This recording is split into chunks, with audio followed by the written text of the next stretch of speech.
Okay, so one more week. Jacob and I will be in Nebraska, checking into the hotel next Thursday. Already, its countdown is fast. It's happening fast. Faster than I can imagine now. It seems like it was a long wait till this upcoming day to be leaving this country, finally. I haven't been out of this country in quite a few years. So this is going to be an amazing trip. And it's almost here. I'm going to be taking a break, doing a video today, tomorrow, and then I'm taking a little bit of a break to go to Nebraska, prepare to go do the road trip and everything. So I will be off air on my channel for a couple of weeks. But when I return, I hope to have a lot of video, and I'll be doing videos of my own down there as well. Hopefully interviewing people. I'm thinking on that line, like maybe just some behind the scenes conference video that I'll be recording, and just sharing with you, sharing with my brethren how awesome the conference really is, and how together in spirit we can be when we get together physically, because it'll be a physical meeting of the brethren in Nebraska, Omaha, and Newak, I think that's the name of the place. But yeah, it's going to be an exciting trip. Also, there's a brother who has a new live channel, StreamYard. You probably know him as Rasmo2000, Tim Hogan. He has frequent Ace's channel under that name, Rasmo2000. But he has started his own channel. We're here to support him. I'm going to post a link under Show More to his new channel. It's called God's Got This. Simple. God's Got This. And support him. Subscribe. It's for believers. It's for fellowship with believers. A group of people who are attuned to the same truths of the scriptures. And the same body. One body. Joint members of the same body. Building each other up. So, like I said, he's working out the kinks of it, because I believe that you can't see people yet. When he does the live recording, I think that you just see him. He's working out where when he is live, you can see other people, I believe, or something like that. But anyway, check him out, support him, subscribe, and we'll help our brother that way. And join in. When he goes live like that, you can join in. Being a believer, join in and have fellowship and enjoy the fellowship. It's not a room or a live channel to cause dissension or go in and just cause a complete kerfuffle. I think he has it just for believers in the body of Christ. Not segregating or none of that stuff, but just for fellowship and spiritual connection. We need this. True spiritual connection. Okay, so I'm going to start this, and hopefully I can finish it in 2 days here. Pagan Doctrine of the Soul, Deliberate Deception by Ernest L. Martin. Okay, modern believers in the immortality of the soul would be laughed at to scorn by philosophers of antiquity. Yet theologians of today base their doctrines on the philosophers of old, who purposely lied in the name of religion. Truth about the doctrine of the immortality of the soul and the doctrine of hell is startling. There's clear testimony, even from the originators of the doctrines themselves, that their pagan teachings about the immortality of the soul and about hell, with its purgatory, limbo, etc., were all lies. Since it is a known fact that Catholic and Protestant teachings about those doctrines have stemmed from the ancient Greeks and Romans. It is time the truth about their origins be more fully known. Frankly, if the ancient pagan originators were alive today, they would laugh to scorn the educated people who believe such nonsense. Yet so-called Christianity has been deceived into believing these same lies. Lies which the political and religious leaders of antiquity invented in order to govern the unlearned masses of common people. The teachings concerning the immortality of the soul were invented to support the idea of immediate rewards or punishments after death. If the people had believed that once a person dies, he was dead, as the scriptures teach, the pagan doctrines concerning instant punishments or rewards after death would have no basis. Paul condemns those lies. Paul said that those who call themselves the philosophers of the world became fools. Romans 1:22. Why? Because they held back from the people the general knowledge of God, which they knew. They knew the truth, yet they purposely lied. It is no wonder that he condemned the ancient philosophers by saying they were without excuse. These so-called philosophers and the leaders of the masses knew the truth, but withheld it from the people, telling the people outright lies. Well, what's happening today in government? They do the same damn thing. Religion, governments, they all do the same thing. They blatantly lie to the people to control the masses.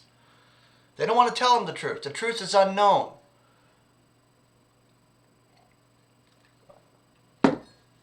Okay. Who changed the truth of God into a lie? These are strong indictments, but Paul knew what he was talking about. The ancients admitted they lied. The primary reason for the invention of the doctrines of a terrible and never-ending hell, eternal torment, and its supporting doctrine of inherent immortality was clearly that of state expediency. The common people were told falsehoods to keep them subject to the state control.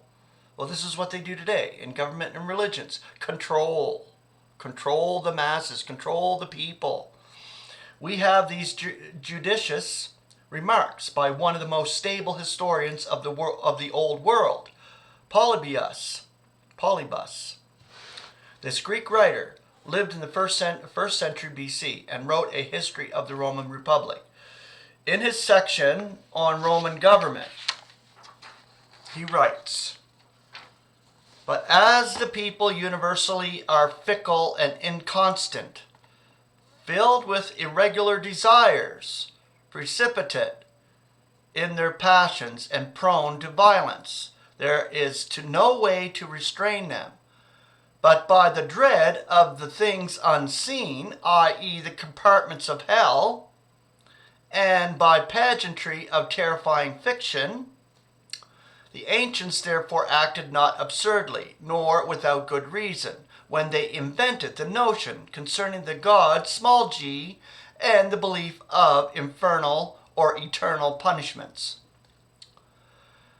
This is pretty plain, isn't it? Polybus was wise enough to know that the pagan doctrines of hell and the heathen gods were plain fiction. However, he thought that such teaching was a good thing, so that the passions of the masses would be bridled and that the state could function properly.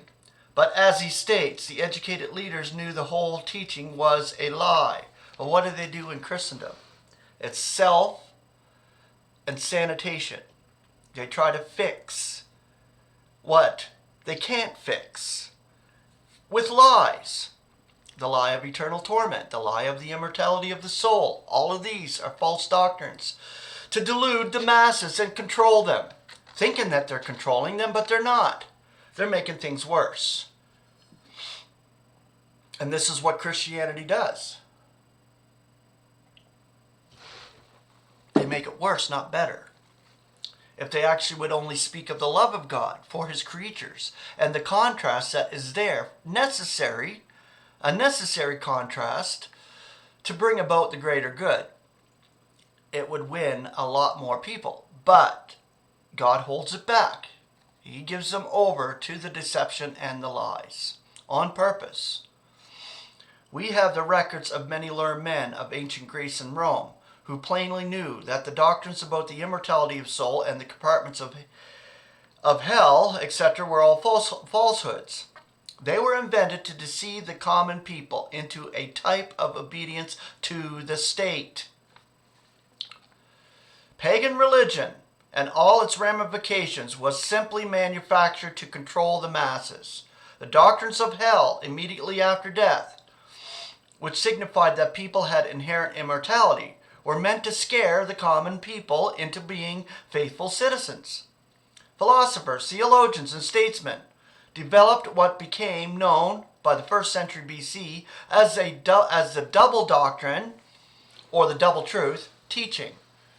So, the double truth doctrine was manifested principally through the mystery religions.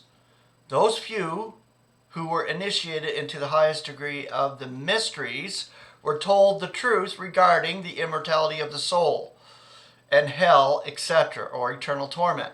They were told that the common doctrines were lies, but beneficiary given to control the people. This double truth doctrine is mentioned in the Dictionary of Religion and Ethics, page 63, as one truth for the intellectual classes and one for the common people. The climax reached is the phrase, "It is expedient for the state, the people, to be deceived in religion." Demonia, dread teach, fear teaching, demon teach, religion. The populace were told one thing, a pack of lies. The intellectuals, actually those initiated into the mysteries, as we will see, were told the naked truth. It is no wonder Paul said that the leaders were without excuse. They knew better.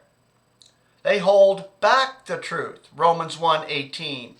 The leaders would not tell the people the facts, which they were very much aware of.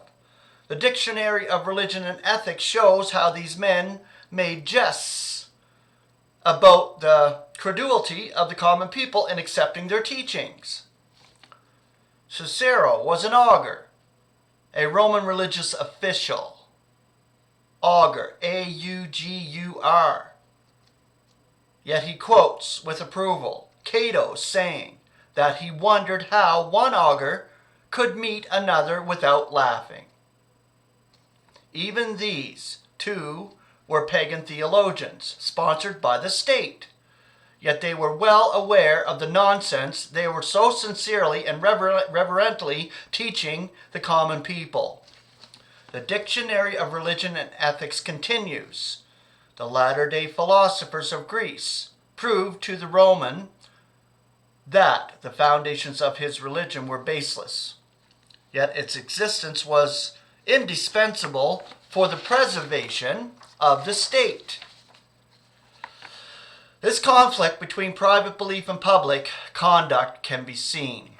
For example, in Ennius, I don't know how to say that, he wrote treatises embodying advanced skeptical doctrines, and he also wrote patriotic poems in which the whole cycle of the Roman gods, small g, was exhibited most reverently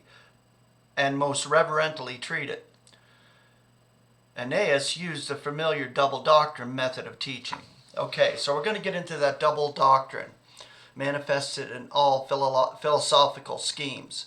So human invention, religion, absolutely speaking, God uses it. But these religions are false. These doctrines of demons have seeped into the masses for control. The whole world, even unbelievers, think there is a hell or an eternal torment or heaven and hell. You go there when you die. That's a general mass teaching.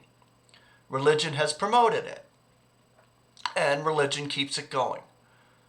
There's very few who have the truth. The ones who are called, members of the body of Christ now, the ecclesia, the out-called is for the out-resurrection among the celestials. These are the ones who are receiving the truth, the stupid, ignoble, such as me, myself, such as many other believers who have the truth and stand by it in Christ.